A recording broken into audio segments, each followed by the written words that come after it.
चला। Good morning friends. आज हम लोग देखने वाले हैं कृतिका का पार्ट 1 जिसका नाम है इस जल प्रलय में, जिसके लेखक का नाम है मनीश्वर रात रेणु। तो चलिए सबसे पहले हम लोग इसका पहला क्वेश्चन देखते हैं। पाठ की खबर सुनकर लोग किस तरह की तैयारी करने लगे। जिसका आंसर है जैसे ही बाढ़ आने की खबर सुनी तो वो घरों में जरूरी चीजें इकट्ठे करने लगे। लोग जरूरत के सामान जैसे ईंधन, आलू, मोमबत्ती, दिया सलाई, पीने का पानी व दवाइयाँ आदि जमा करने लगे तथा बाढ़ के आने का इंतजार करने लगे। लोग घरों से निकलकर बार बार बाढ़ के बढ़ते पानी को देख रहे हैं। पहले क्वेश्चन के बाद अब हम लोग बढ़ते हैं सेकंड क्वेश्चन की तरफ। बाढ़ की सही जानकारी लेने और बाढ़ का रूप देखने के लिए लेखक क्यों उत्सुक था। इसका आंसर है लेखक के जीवन में बाढ़ का प्रकोप कई बार आ चुका था। इस विकट परिस्थिति में भी वह बाढ़ पीड़ितों की सहायता भी की थी। यह पटना शहर उनका अपना घर था। उसमें पानी किस प्रकार घुसा है और उस पर लोगों की क्या प्रतिक्रिया होगी यह जानना उनके लिए नया था। इसलिए लेखक को नगर में घुसते हुए पानी को देखने की उत्सुकता। तो सेकंड क्वेश्चन के बाद थर्ड क्वेश्चन है हमारा सबकी जबान पर एक ही जिज्ञासा, पानी कहाँ तक आ गया है। इस कथन से जन समूह की कौन सी भावनाएं व्यक्त होती थी। इस कथन से जन समूह में जिज्ञासा के भाव उठते हुए जान पड़ते हैं। लोग बाढ़ की स्थिति के बारे में जानकारी प्राप्त करने के लिए पैदल उस जगह तक जा रहे थे।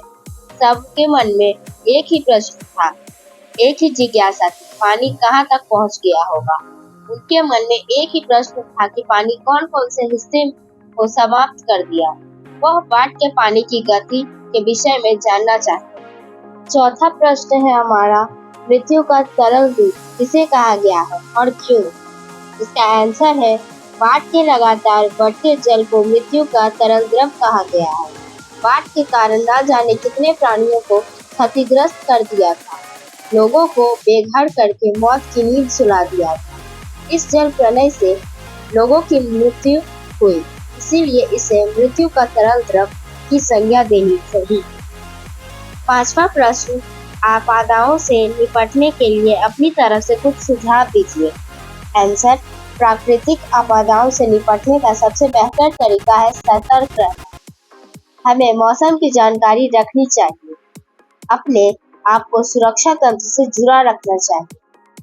आपदा से निपटने के लिए तत्कालीन व दीर्घकालीन उपाय करने चाहिए। खाद्य सामग्री का पर्याप्त मात्रा में भंडार रखना आवश्यक है। पर्याप्त दवाइयाँ व चिकित्सा के लिए डॉक्टरों को भी नियुक्त करना चाहिए। छठा प्रश्न है कि जब दानापुर डूब रहा था तो पटनिया बाबू लोग उलटकर देखने भी नहीं गए। अब पूछो इस कथन द्वारा लोगों की किस मानसिकता पर चोट की गई। आंसर लोग संकट की घड़ी में एक दूसरे की सहायता करने बजाय अपने निजी स्वार्थों की सिद्धि को अधिक महत्व देते हैं। अपने सुख सुविधाओं को छोड़कर किसी संकटग्रस्त व्यक्ति का हाल चाल जानने का भी कष्ट नहीं करते। यहाँ प्रयुक्त कथन के द्वारा लोगों की इसी मानसिकता पर चोट की गई। सातवां प्रश्न है हमारा खरीद बिक्री बंद हो चुकने पर भी पान की बिक्री अचानक क्यों बढ़ गई। आंसर खरीद बिक्री बंद हो चुकने पर भी पान की बिक्री अचानक बढ़ गई क्योंकि लोग बाढ़ को देखने के लिए बहुत बड़ी संख्या में इकट्ठे हो गए थे। वे बाढ़ से भयभीत नहीं थे बल्कि हंसी खुशी और कौतूहल से युक्त थे। ऐसे समय में पान उनके लिए समय गुजारने का सबसे अच्छा साधन। आठवां प्रश्न है जब लेखक को यह एहसास हुआ कि उनके इलाके में भी पानी घुसने की संभावना है तो उनके क्या क्या प्रबंध। आंसर जब लेखक को एहसास हुआ कि उसके इलाके में भी पानी घुसने की संभावना है तो उन्होंने आवश्यक ईंधन, आलू, मोमबत्ती, दिया सलाई, पीने का पानी, कंपोस्ट की गोलियां इकट्ठी कर ली ताकि बाढ़ से घिर जाने पर भी कुछ दिनों तक गुजारा चल सके। उन्होंने बाढ़ आने पर छत पर चले जाने का भी प्रबंध सुनिश्चित कर लिया। नौवां प्रश्न है बाढ़ पीड़ित क्षेत्र में कौन कौन सी बीमारियां के फैलने की आशंका रहती है। बाढ़ के बाद हैजा, मलेरिया, टाइफाइड आदि बीमारियों के फैलने की संभावना रहती है, क्योंकि बाढ़ के उतरे पानी में मच्छर अत्यधिक मात्रा में पनपते हैं, जिसके कारण मलेरिया जैसी बीमारियां हो जाती है। पानी की कमी से लोगों को गंदा पानी ही पीना पड़ता है, जो हैजा और टाइफाइड जैसी बीमारियों को भी न्योता देता है। 9वें प्रश्न के बाद 10वां प्रश्न है हमारा, नौजवान के पानी में उतरने ही कुत्ता भी पानी में कूद गया।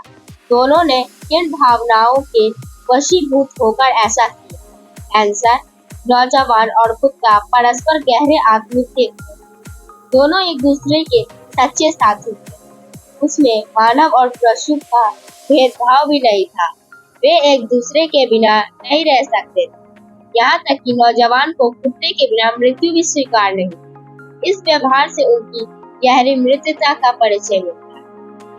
11वां प्रश्न है, अच्छा है कुछ भी नहीं, कलम थी वह भी चोरी चली गई। अच्छा है कुछ भी नहीं मेरे पास।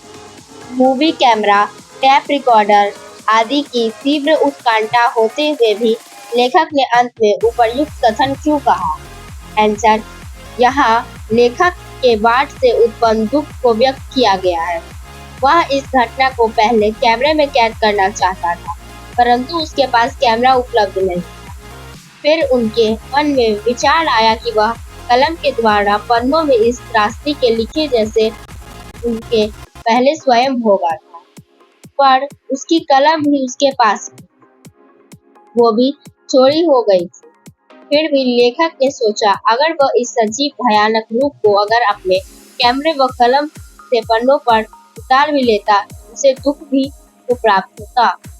उसे बार बार देखकर पढ़कर उसे कुछ प्राप्त नहीं होता, तो फिर उनकी तस्वीर लेकर वह क्या करता? तो यहीं पे हमारा कृतिका का पहला पार्ट खत्म होता है। मिलते हैं आपको अगले वीडियो में। तब तक इस वीडियो को ज़्यादा से ज़्यादा लाइक करें और शेयर करें। अगर आपको हमारे वीडियोस अच्छे लगते हैं तो हमारे चैनल को सब्सक्राइब भी करें और हमें सपोर्ट करें। कमेंट करना मत भूलिएगा। Bye bye.